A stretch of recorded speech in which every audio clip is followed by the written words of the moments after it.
pour qui ça a été l'enfer, mais il y en a pour d'autres pour qui ça a été le paradis. Le bonheur. Pour monsieur Sébastien Ogier et monsieur Julien Ingrassia, son copilote. C'est du rallye.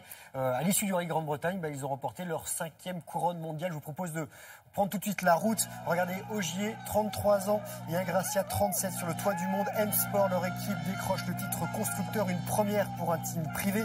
Les Français ont terminé 3e hier de l'avant-dernier rallye de la saison. Victoire du Britannique Evans, 2e place pour le Belge Neuville. Les tricolores ne peuvent plus être rattrapés au classement.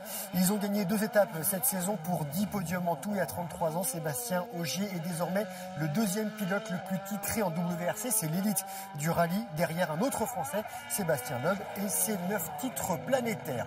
Lewis Hamilton, lui, franchit la ligne du Grand Prix de Mexico en 9e position, son plus mauvais classement de la saison, et pourtant il n'a jamais été aussi heureux. Le Britannique de 32 ans, sacré champion du monde de F1 pour la 4e fois de sa carrière. Il rejoint Prost et Vettel au rang des quadruples champions du monde, à 3 longueurs de Schumacher et à 1 de Fangio. Hier, c'est le néerlandais Verstappen qui s'est imposé dans la capitale mexicaine. Il reste encore 2 courses, 18 ont été disputées. Hamilton en a remporté 8.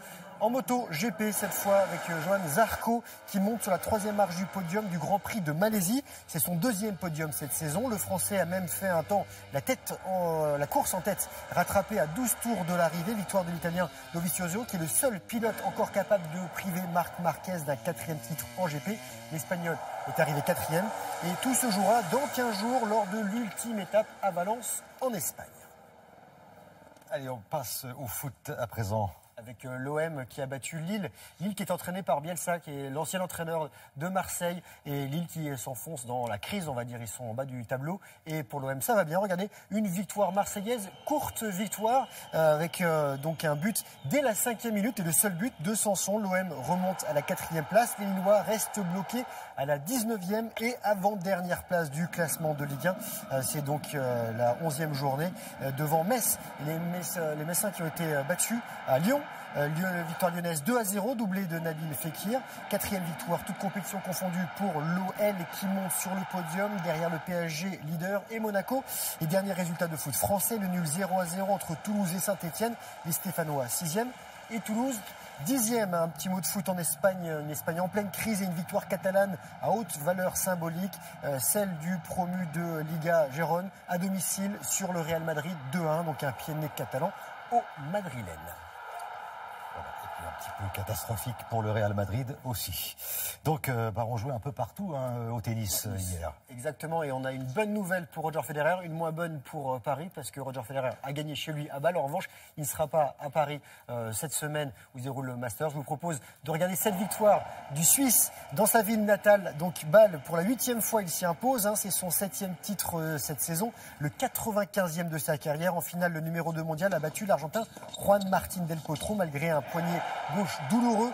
Federer, qui menait 17 victoires à 6 dans leur confrontation avant ce match, s'impose 6-7, 6-4, 6-3 en 2h31. Une victoire tricolore à Vienne en Autriche, celle de Lucas Pouille dans une finale franco-française. Le 25e mondial a dominé Joe Wilfried Tsonga qui pointe 10 rangs devant. C'est la première fois en 3 duels que Pouille, 25 ans, bat son aîné Tsonga qui en a 32. Le score 6-1, 6-4 et les deux Français sont en forme à moins d'un mois de la finale de Coupe Davis qui les opposera à la Belgique. Et on va finir avec Caroline Wozniacki qui remporte le plus beau titre de sa carrière hier à Singapour. La Danoise 6e mondiale a remporté la finale du Masters face à Venus Williams, l'américaine qui est 5e, 6-4, 6-4. Et Wozniacki, qui a déjà été numéro 1, a fait un petit peu taire ses détracteurs qui lui reprochent de ne pas encore avoir remporté le moindre titre du Grand Chelem. Bon, ce ne sera pas pour tout de suite, que le prochain Grand Chelem, ce sera en janvier à l'Open d'Australie. Bon, bravo. Bravo, je crois qu'on a fait le tour. C'était assez complet. Merci. Et puis on se retrouve dans la semaine pour continuer à parler sport. Grégoire, merci beaucoup.